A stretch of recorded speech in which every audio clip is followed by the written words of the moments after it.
Hello, dear Baltic Boss Babes. Welcome to another dazzling episode of Baltic Boss Babes, the podcast that shines a spotlight on the trailblazing women rewriting the rules and making waves.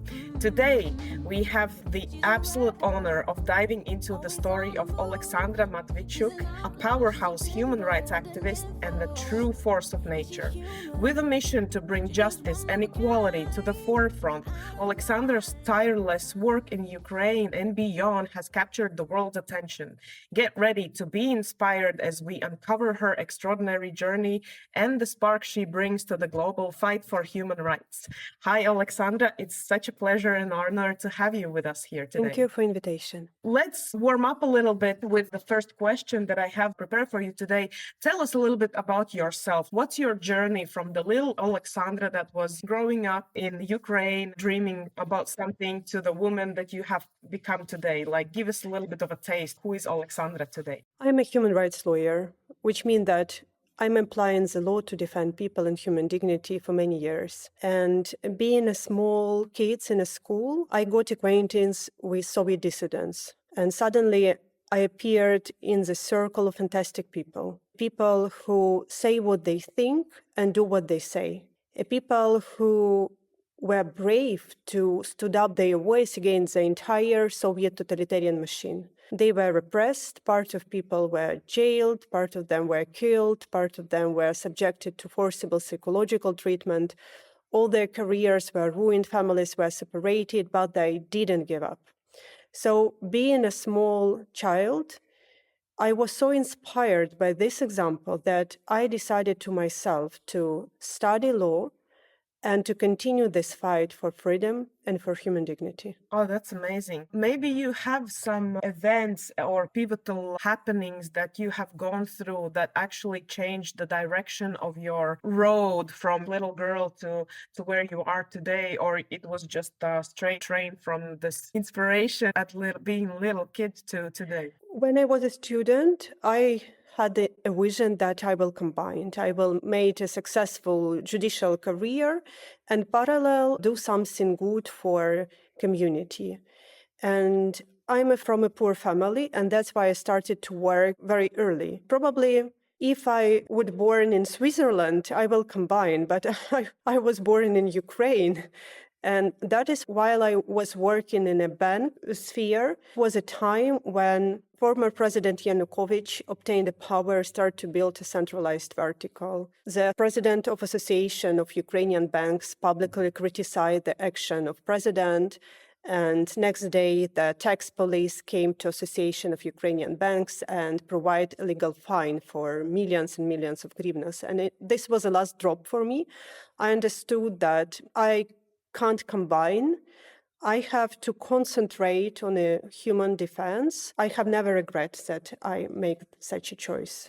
Was it difficult making this decision, or have you ever looked back and thought, maybe if I had waited a little bit more, I could have studied something else a little bit more, then I could do things differently? No, I have never regret. And I strongly recommend to everyone to be honest with your heart and do what your heart tells you to do. Oh, that's so nice. Can you name either women or public figures, or maybe somebody that inspired you from a book, a character that has inspired you throughout the years, on the days when it's really hard? Who are the people or personalities that you look up to for inspiration? I haven't just one single person like an icon for me, and I try to learn from a lot of people. And last month I was in South Africa, and it was a good opportunity for me to know more about legacy of Desmond Tutu. And I was really inspired by the Archbishop work in South Africa for humanity. Now I know a lot of his quotes, and one of them is very relevant, especially taking into account that South Africa is neutral in situation of Russian war of aggression against Ukraine. And Archbishop of Desmond Tutu told that if you are neutral in a situation of injustice, it means that you just took the side of aggressor. So it's ironical that it now happened with all these world events. But I think we can learn a lot from different people, and Desmond Tutu is just an example. Maybe you have another quote in mind while we are on the topic. I'm just curious. Not just Desmond Tutu quote. I think it's another quote is very relevant. It's a quote of President Reagan. He told one day that freedom, and let me remind, freedom is never more than one generation away from extinction. We didn't pass it to our children in the bloodstream. It must be fought for, protected, and handed on for them to do the same. And I think it's a very relevant quote because we are losing freedom in the world, because a lot of generations who now live in stable democracies, they inherited their freedom from their parents.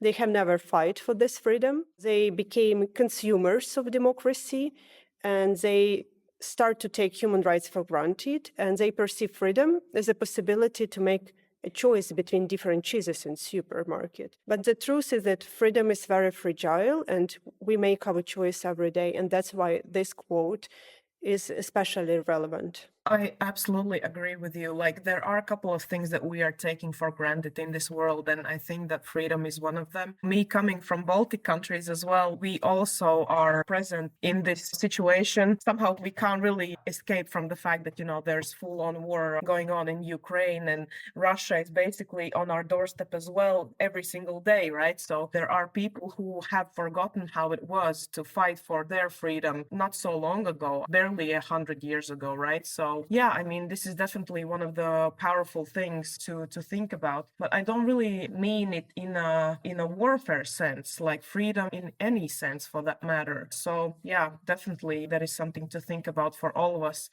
Could you describe what is freedom for you personally? Freedom for me is the possibility to take responsibility for my own life, for my own decision. Because people who live in non-free or partially free society, they can't express their responsibility. They have no opportunity to vote for whom they want to vote. They have no possibility to say what they want to say. The government decided what gods they have to pray or whom they have to love, but not their hearts. Decide. For me, the most sharp example of non-free society is North Korea, where people start to behave on the level of instincts.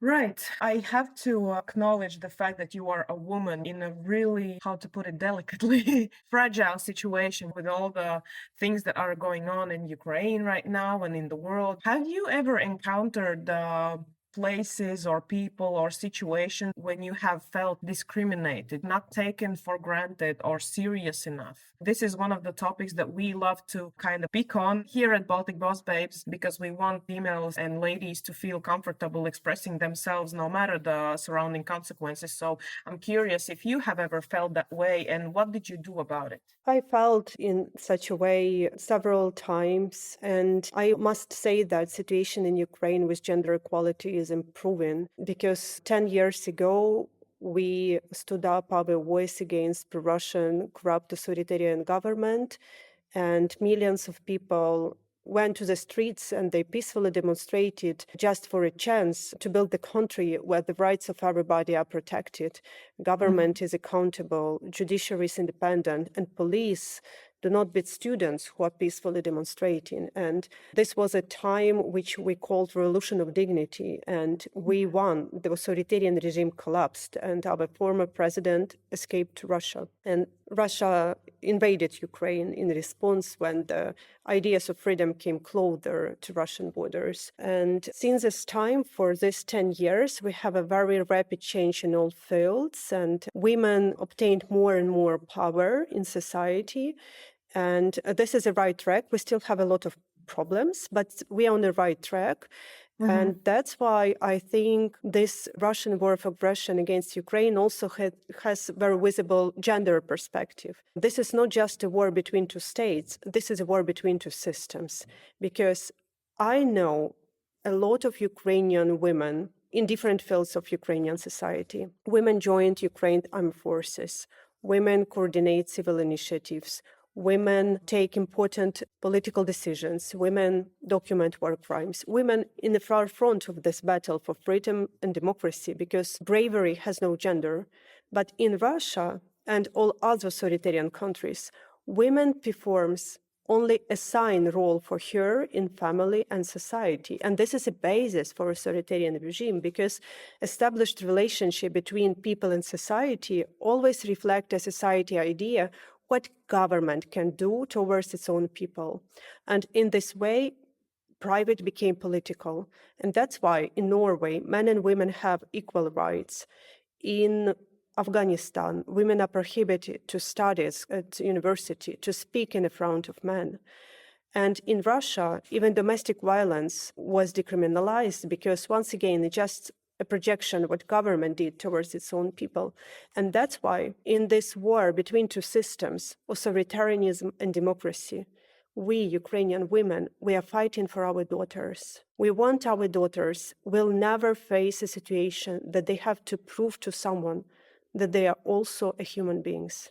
Absolutely. Have you encountered some attacks, or I quote, attacks here, but like towards yourself? And how did you handle the situation? Like somebody came and said, Oleksandra, you know what, just be quiet. We will deal with our things and you just go and look pretty somewhere else. Have you had some sort of this kind of encounter, and how did you approach this? Let me describe one concrete thing which I want to share. If you don't mind, of course. No, I think it can be useful for our audience. I'm recording war crimes in this war which Russia has launched against Ukraine for 11 years already. And we are recording how Russian troops deliberately shelling residential buildings, schools, churches, museums, and hospitals, attacking evacuation corridors, torturing people in filtration camps, forcibly taking Ukrainian children to Russia, how they abducting, robbing, raping, and killing civilians in the occupied territories, and how the entire UN system of peace and security can't stop it. And we have in our database, only for the last 3 years of large-scale war, more than 80,000 episodes of war crimes. And to be honest, we are documenting not just violations of Geneva and Hague Conventions. We are documenting human pain, unbelievable amount of human pain. And I found myself in a situation when I have to provide public speeches and tell this story. I can't stand from emotions. And when I provide story of children who were kidnapped, or a woman who lost her entire family on her life, or men who suffered from sexual violence, or some other kinds of stories. Even knowing the stories in details and discussing the stories on the legal way multiple times, I can't stand from emotions. You can see that I'm vulnerable to this pain, that I still can't take distance. Frankly speaking, in the beginning, I was not okay with it because I'm a strong woman. I don't need anyone to provide for me another feedback, which I don't want to get. But when I reflected about this, I understood that I'm strong enough to show my vulnerability. I'm strong enough to show that these stories, despite that fact that I spent 11 years to document them, it still touched me. I still don't indifferent. I still have ability to feel this human pain, and I don't take it like normal. That's why you can see that I'm emotional speaking about them. Absolutely. I could understand from one perspective that if you are surrounded by such amount of pain, you kind of become dull towards it. You know, you don't feel that as strongly, but I think this is one of the blessings and curses of women, I suppose, that we are able to feel things.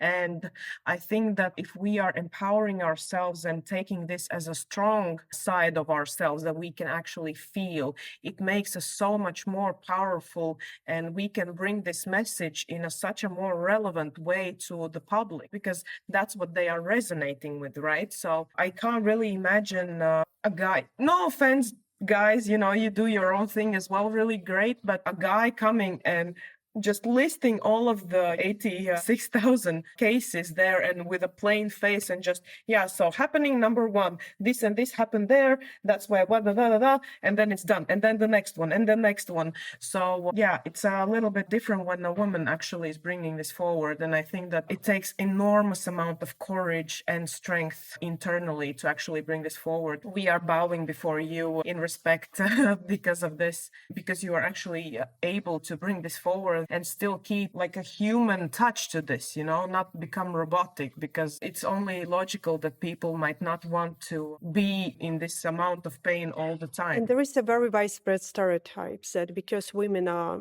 too emotional, they can't do their things. And I prove with my own example that we can. And this is okay to be emotional about things which are beyond the not just law, but moral rules. And once again, it's a sentence which I want to emphasize and to tell another women, we are strong enough to show our vulnerability. I'm curious, you have been traveling around so much and been to many public speaking places and events, met so many wonderful people around the world. Have you ever encountered a situation when you had to act a little bit unconventionally or something different than you usually do, and actually that turned out for the better? Probably the most unconventional things, it was my choice to start to work on war crimes, because when I was a student, I studied criminal law. And since this time, I told to myself, never in my life, I will never do something connected with criminal law, because I have a huge empathy to people and it will hurt me. I don't want. And you know what? When Russia invaded Ukraine, now for 11 years, it's the main activity of my work to document war crimes, to help victims, and fight for justice for people affected by this war. So I work not just with a criminal law, but with international criminal, with an international humanitarian law, not just with ordinary crimes, but with the atrocities, which is international crime about. So probably it was the most unconventional decision, but it was a decision without choice, because when large-scale war started, and before it, when Russia occupied Crimea and part of Luhansk and Donetsk regions, based on my empathy, I have to help people. So I have no other choice. I see. Well, I mean, this is a great example of how the career can actually take unexpected turns in your situation, or any situation for that matter, just basing on the outside stimuli. So as long as you feel great doing that, why not? Life is a very miraculous thing in the end,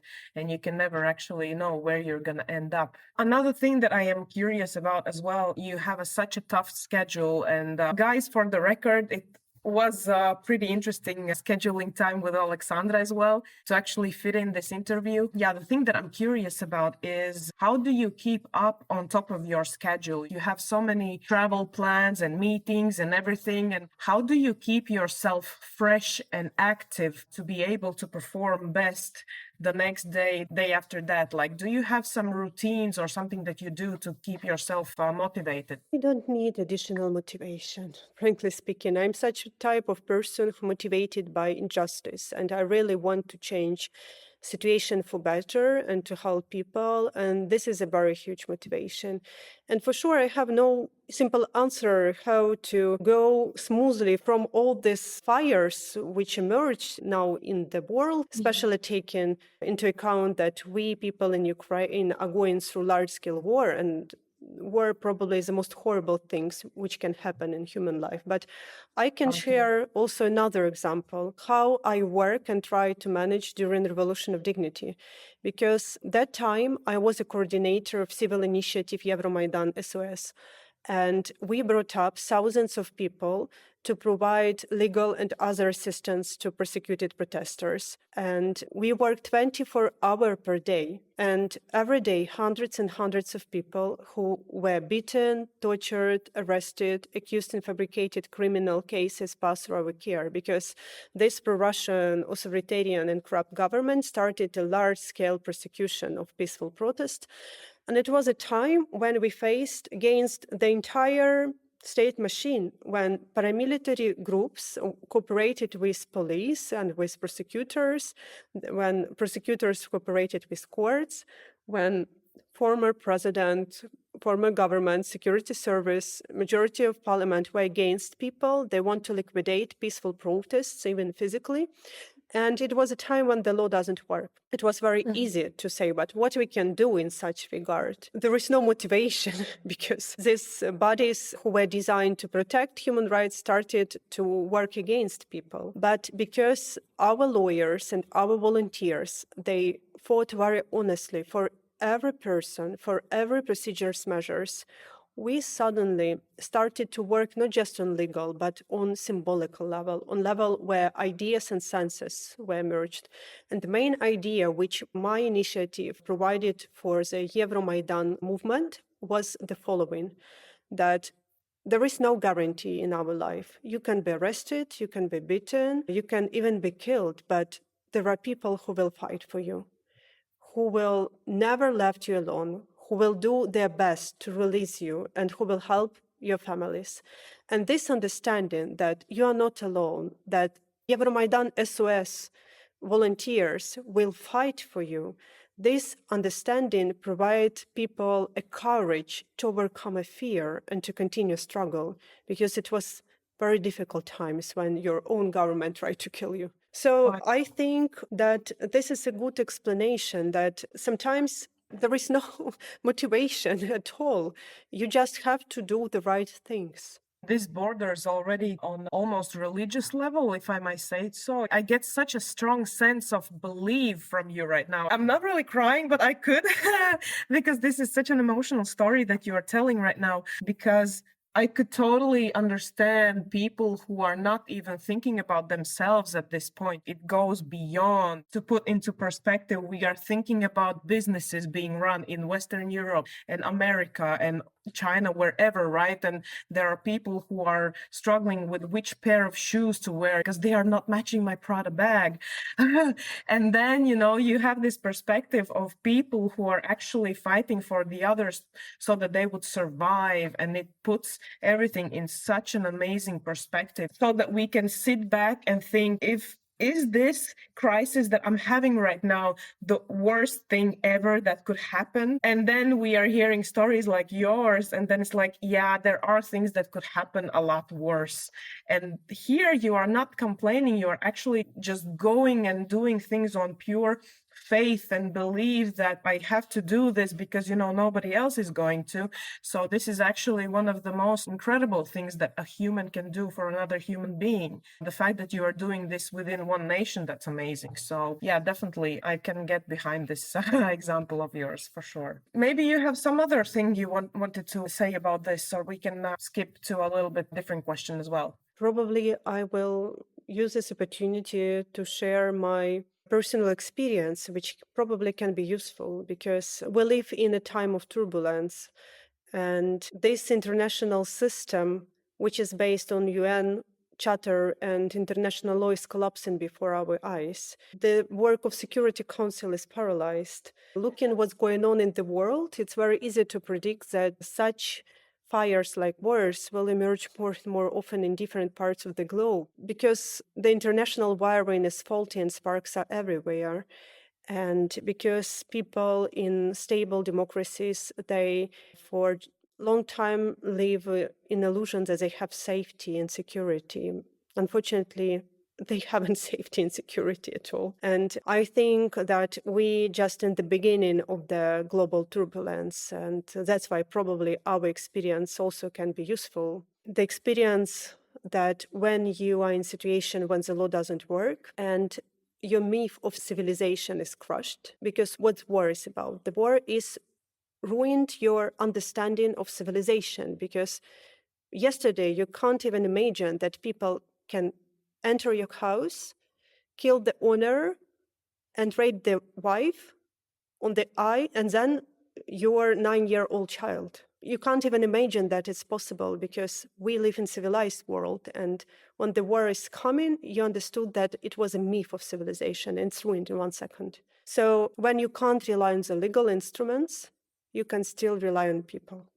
And this is a very important lesson learned, that when you can't rely on international guarantees or this illusion of security, on this international standard of human rights, which written in these declarations and conventions, you can still rely on people. And ordinary people have a much great impact that they can even imagine. And ordinary people can change the world history quicker than the UN intervention. And to prove it, I would like to share our own experience. We are in a war for 11 years, but 3 years ago, Russia started large-scale war. Large-scale war means that one day you got up because Russian army bombarded multiples of your cities. And it's crush of everything which you call normal life before. And I decided to stay in Kiev. I refused to evacuate when Russian troops tried to circle my city. And I saw how international organizations, the embassies, even humanitarian organizations, they evacuated their personnel. Because not just Putin, but also our international partners thought that Ukraine has no potential to resist to such enormous opposing power, which Russia is, because Russia has nuclear weapon, 140 million of population, veto power in UN, oil and gas, which means a lot of money. So in comparison, Ukraine is much more weaker. That's why they evacuated. But ordinary people remained. And ordinary people started to do extraordinary things. It were ordinary people who took people out from the ruined cities. It were ordinary people who helped to survive under artillery fire. It were ordinary people who broke through the encirclement to provide humanitarian aid. And suddenly, it became obvious that ordinary people fighting for their freedom and human dignity are stronger than even the second army in the world. So this is a very important lesson learned, that people have power, that we still look to the world through the lens of international organizations and interstate organizations like states, but people have power. Don't forget it. Absolutely, I couldn't agree more. We have a saying here in Latvia that, nah, it's not gonna be me, somebody else. And then usually the answer is like, okay, so who else is going to do something if not yourself? This live-in imposter syndrome that everybody is struggling with. But at the end, you don't have to be anything super extraordinary to do extraordinary things, right? And this actually proves that. So definitely, ladies and gentlemen, if you can take away one thing from this episode, I hope that you do more, but at least one. Remember that you are special the way you are right now, and actually yours, let's do it, can actually make a huge difference and impact wherever that might be. So definitely. Since we are slowly rounding up our conversation today, I usually kindly ask our guests to give one unfiltered advice to the lady generation growing up and listening to this podcast. What would be your advice that you could give them? My advice for young women will be the following. Women have to support women. We have to support each other. Because everything which we obtain for current moment, I mean, we women 21st century, is very fragile. Last year, I was on a panel with a woman who was a minister of gender affairs in Iran. Can you imagine, knowing what's going on in Iran with women's rights, that some times ago they have a minister of gender affairs, it was women. I was with her in the same panel. It's very easy to went to barbarism for societies. So don't take everything which we have for granted. And even if it's not your value choice, from pragmatical choice, women have to support women. We have to support each other. It's very important. Yeah, definitely. Thank you so much, Oleksandra, for this inspirational suggestion and an advice. This is what we want to do here at Baltic Boss Babes as well. We want to inspire and support all the other women growing up, coming into the world and doing remarkable things, or even not even remarkable, just random things, they're doing. So we want to see them succeed and support each other. And definitely, Oleksandra, you have us behind you, and we would definitely try to support you as much as we can and how we can. And I'm pretty sure the ladies and gentlemen listening to this podcast as well send their good wishes to you as well with support and any other way. I would like to sincerely thank you for your time today. For me, it has been very invaluable listening to you and actually meeting Ukrainian rock star, I would say, almost in person. Thank you so much for taking the time. Thank you for sharing your stories. Thank you for doing what you do for the Ukrainian community and the global community as well. I wish you best of luck. And yeah, I hope to see you on our show some point soon as well, hopefully with some more amazing stories. Thank you very much. Thank you, everybody. As always, don't forget to subscribe to our channels and follow us on social media on Instagram and LinkedIn. And watch out for the next episode, which is coming out every 2 weeks. Thank you, everybody. Bye. That's it for today's episode of Baltic Boss Babes. Oleksandra Matviichuk reminded us that real strength lies in standing up for justice, for freedom, and for each other. Her story is a powerful reminder that ordinary people can drive extraordinary change. If you found this conversation inspiring, don't forget to subscribe, share the episode, and follow us on Instagram and LinkedIn. See you in 2 weeks.